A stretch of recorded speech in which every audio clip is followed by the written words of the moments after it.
कुछ याद उन्हें भी कर लो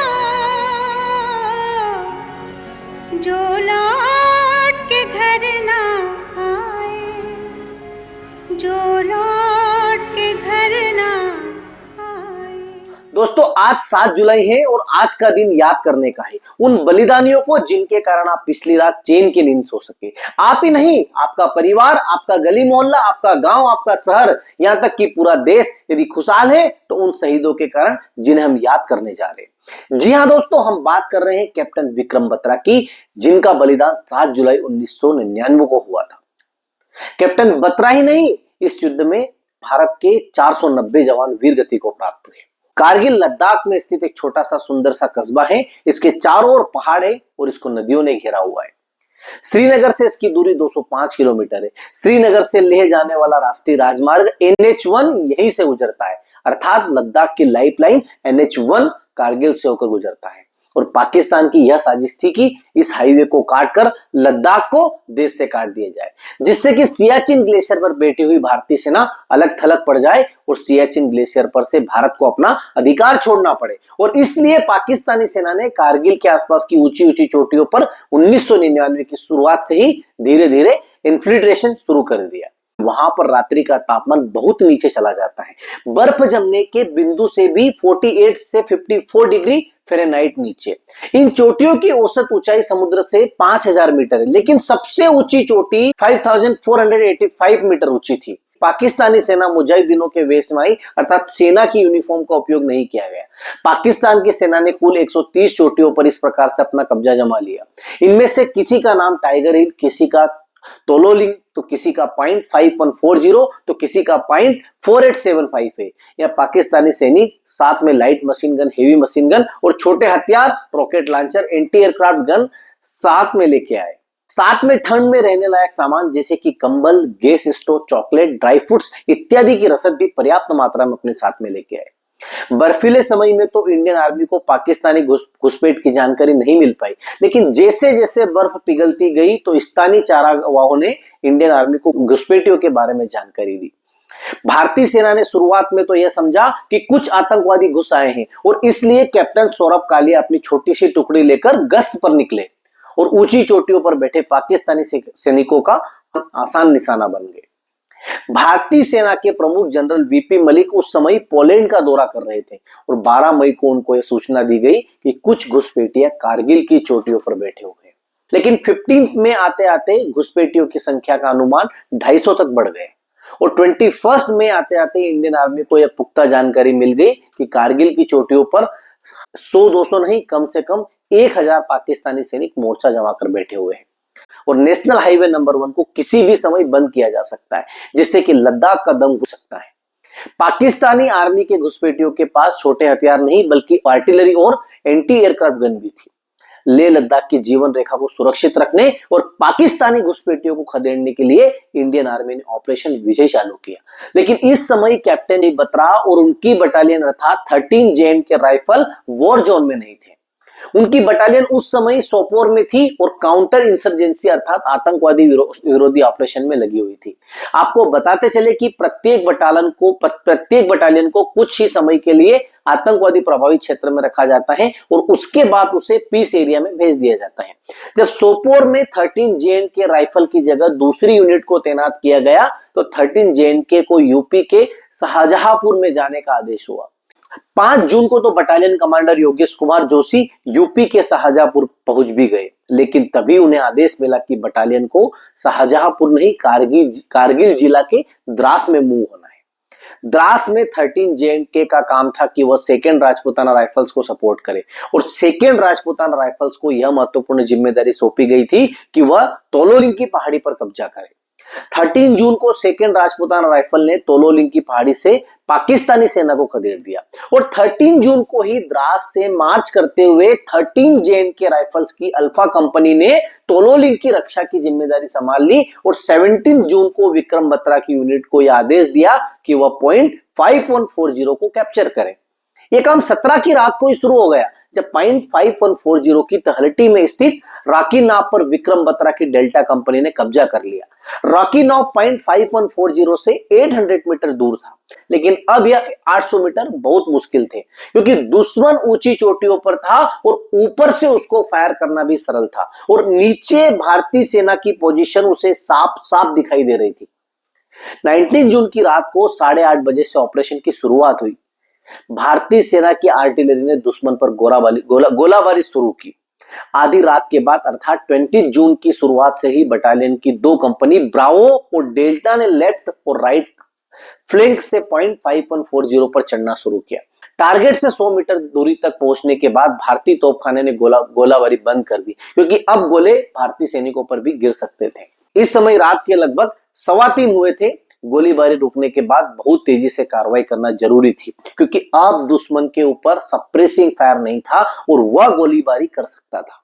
केवल 15 मिनट में ही ब्रावो कंपनी ने कमांडिंग ऑफिसर जामवाल के नेतृत्व में अपना मिशन पूरा किया। विक्रम बत्रा ने एनिमी को सरप्राइज करने के लिए पीछे की तरफ से चढ़ाई की, जिससे कि दुश्मन भाग न सके। दुश्मन पहाड़ की चोटी पर बंकरों में छुपा हुआ था और इसलिए विक्रम बत्रा ने पहले 3 रॉकेट चलाए और फिर खड़ी चढ़ाई पर चढ़ना शुरू किया। दोस्तों, ऊपर चढ़ते ही दुश्मन की जोरदार फायरिंग उन पर हुई, लेकिन विक्रम ने मशीन गन पोस्ट पर 2 हाथ गोले फेंके। विक्रम बत्रा के साथ 5 जवान भी थे। विक्रम ने अकेले ही 3 पाकिस्तानी सैनिकों को ढेर कर दिया। अभी तक विक्रम बत्रा घायल हो चुके थे, लेकिन उन्होंने रुकने का नाम नहीं लिया। उनका नारा था, ये दिल मांगे मोर। विक्रम ने अपनी कंपनी के जवानों को रीग्रुप किया और .5140 पर सीधी चढ़ाई कर दी। 8 पाकिस्तानी सैनिकों को ढेर कर दिया और उनके पास से 1 एंटी एयरक्राफ्ट मशीन गन कब्जे में ले ली। यह सब कुछ 15 मिनट में हो गया। 3:45 पर विक्रम बत्रा ने अपनी सफलता का संदेश रेडियो पर दिया। संदेश था, ये दिल मांगे मोर। My company's success was ye dil mange more. The guys were so highly charged up that they're wanting that some more bunkers should have been there and we would have got the more chaps. 30 जून को विक्रम बत्रा की battalion को मुस्को घाटी में shift किया गया। मुस्को घाटी भी द्रास में ही। बटालियन को अगला टास्क दिया गया .4875 पर कब्जा जमाना, वहां से दुश्मन को भगाना। 2 और 3 जुलाई को .4875 की तलहटी में स्थित फायर बेस पर भारी हथियार और गोला बारूद पहुंचाया गया। 3 जुलाई की रात्रि को ही आक्रमण शुरू हो गया। आर्टिलरी से भारी गोलाबारी शुरू की गई। इस गोलाबारी की आड़ में 13 JNK की अल्फा और चार्ली कंपनी ने .4875 पर चढ़ाई चालू की, लेकिन इसमें कैप्टन विक्रम बत्रा नहीं थे। कैप्टन विक्रम बत्रा तो बेस कैंप में अर्थात मुस्को में बिस्तर में पड़े हुए थे। वह घायल भी थे और उनको बुखार भी था। दोनों कंपनियों ने पहाड़ी के राइट फ्लैंक से चढ़ाई शुरू की, लेकिन दुश्मन के स्नाइपर काफी इफेक्टिव फायरिंग कर रहे थे। सुबह के 4:30 बजे दोनों कंपनी कमांडर्स ने फैसला किया कि अब उजाला होने वाला है और ज्यादा देर रुकना ठीक नहीं, इसलिए अपने ऑटोमेटिव वेपन्स से जोरदार फायरिंग करते हुए दुश्मन की तरफ बढ़े। लेकिन दुश्मन काफी अच्छी पोजीशन में था और भारतीय सेना की प्रगति बहुत धीमी थी। .4875 पर पूरी तरह कब्जा होने में दोपहर के 1 बज गए, लेकिन पिछले 2 और .4875 के उत्तरी छोर से भारतीय सेना पर दुश्मन फायरिंग करता रहा। .4875 पर अपनी पोजीशन मजबूत करने के लिए इंडियन आर्मी को जरूरी था कि वह एरिया फ्लैट टॉप को भी कब्जे में ले ले, जो कि .4875 के पास में स्थित एक चोटी है। 5 जुलाई को 13 JNK राइफल ने फ्लैट टॉप पर भी कब्जा कर लिया, लेकिन पाकिस्तानी आर्मी ने तुरंत ही काउंटर अटैक किया। फ्लैट टॉप की सुरक्षा का जिम्मा कैप्टन नगप्पा पर था, जो कि इस हमले में पूरी तरह घायल हो गए और पाकिस्तान के सैनिक फ्लैट टॉप की तरफ चढ़ने लगे। बेस कैंप से सारा नजारा देखने वाले विक्रम बत्रा इंडियन आर्मी की इस जीत को हार में बदलता हुआ नहीं देखना चाहते थे, इसलिए अपनी खराब तबीयत के बावजूद उन्होंने लड़ाई में जाने की जिद की। तब तक फ्लैट टॉप के ऊपर दुश्मन ने दूसरा काउंटर अटैक किया था और इसको भी इंडियन आर्मी ने धकेल दिया था, लेकिन भारतीय सैनिकों को तुरंत रीइंफोर्समेंट की जरूरत थी। डेल्टा कंपनी के अपने 25 जवानों को लेकर बत्रा रात में निकले। निकलने से पहले उन्होंने दुर्गा माता के मंदिर में प्रार्थना की। डेल्टा टॉप पर स्थित इंडियन आर्मी के जवानों को जैसे ही पता चला कि विक्रम बत्रा अर्थात शेरशाह उनकी हेल्प के लिए आ रहे हैं, तो उनमें एक नया उत्साह, एक नया जोश भर गया। फ्लैट टॉप की तरफ चढ़ते विक्रम बत्रा को मशीन गन दिखाई दे गई, जो कि फ्लैट टॉप पर स्थित भारतीय पोजीशन पर फायरिंग कर रही थी। विक्रम उस मशीन गन की तरफ नीचे छुपते छुपाते पहुंचे और एक हाथ गोला फेंककर उस मशीन गन को न्यूट्रलाइज किया। बत्रा की कंपनी ने 2 और मशीन गन पोस्ट को बर्बाद किया। सुबह होते होते विक्रम बत्रा और उनके साथी जवान अपने मिशन को पूरा करते हुए फ्लैट टॉप पर पहुंच चुके थे, लेकिन दुश्मन अभी भी फायरिंग कर रहा था। थकने या रुकने के लिए समय नहीं था। विक्रम बत्रा तुरंत ही दुश्मन की उस पोजीशन को लोकेट करने के लिए निकल पड़े जहां से फायरिंग हो रही थी, लेकिन दुश्मन की पोजीशन इतनी सेफ थी कि उसकी तरफ राइट या लेफ्ट से कोई अप्रोच नहीं था, उसे केवल सामने से ही अप्रोच किया जा सकता था, और वह भी दिन के समय में। विक्रम का दिल तो मोर मांग ही रहा था, और विक्रम तो यह बहुत समय से मानते थे कि उनकी जिंदगी तो बोनस में चल रही है, क्योंकि एक काउंटर इंसर्जेंसी ऑपरेशन में आतंकवादी की गोली उनके कंधे को छूकर उनके पीछे वाले जवान को लग गई थी। विक्रम का मानना था कि वह गोली उनके सीने में लगनी चाहिए थी, ना कि उनके साथी जवान के। उनकी जिंदगी तो बोनस में चल रही थी। दुर्गा माता की जय, दुर्गा माता की जय का युद्ध घोष करते हुए विक्रम बत्रा सीधे दुश्मन की तरफ बढ़े। दुश्मन की तरफ से भी जोरदार फायरिंग की गई मशीन गन और ग्रेनेड लॉन्चर से, लेकिन बत्रा अपनी AK-47 से लगातार फायरिंग करते हुए दुश्मन की तरफ दौड़े। उन्होंने अकेले ही दुश्मन के 5 जवानों को ढेर कर दिया। कुल 7 पाकिस्तानी मारे गए और हक्का बक्का रह गए, पाकिस्तानी पीछे हट गए। विक्रम बत्रा भी काफी घायल हो चुके थे, लेकिन एक पाकिस्तानी मशीन गन बची हुई थी जहां से पाकिस्तानी आर्मी के 4 जवान अभी भी फायरिंग कर रहे थे। इनको न्यूट्रलाइज करना बहुत जरूरी था। विक्रम अकेले ही उस पोस्ट की तरफ दौड़े और चारों को ढेर कर दिया। विक्रम बत्रा को अब ध्यान में आ गया कि उनका एक साथी जवान गोली लगने से बुरी तरह घायल है। घायल सैनिक को इवैक्यूएट करना बहुत जरूरी था, इसलिए विक्रम बत्रा ने सूबेदार रघुनाथ सिंह के साथ अपने घायल साथी को कंधे पर लेकर आगे बढ़े, लेकिन तभी दुश्मन की गोली आकर सीधे विक्रम के सीने में लगी। एक ही क्षण के बाद एक RPG स्प्लिंटर उनके सिर में लगा। बत्रा अपने घायल साथी के पास ही गिर पड़े और फिर कभी नहीं उठे। कैप्टन विक्रम बत्रा को मरणोपरांत परमवीर चक्र दिया गया। चाहते तो वह भी मेरी और आपकी तरह एक आराम की जिंदगी जी सकते थे।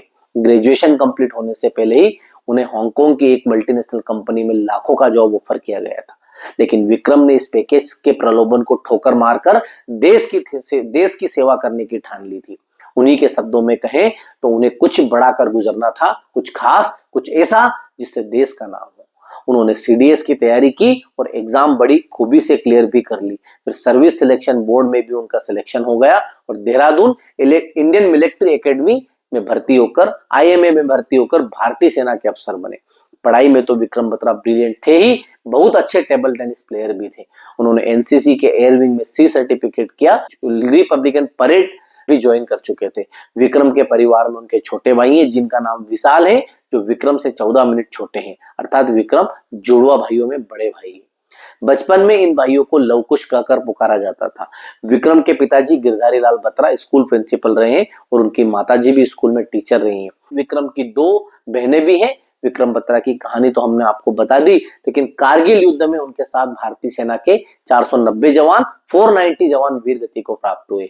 हमारे यह जवान सीमा पर अपनी जान पर खेल जाते हैं और इसलिए हमारे बच्चे हमारे घर और गार्डन में हंसते खेलते रहते हैं। विक्रम बत्रा और उनके जैसे सारे जाबाजों को एक बार फिर से प्रणाम, उनको एक बार फिर से नमन। और भी ऐसी वीडियोस के लिए हमें लाइक, शेयर और सब्सक्राइब कीजिए।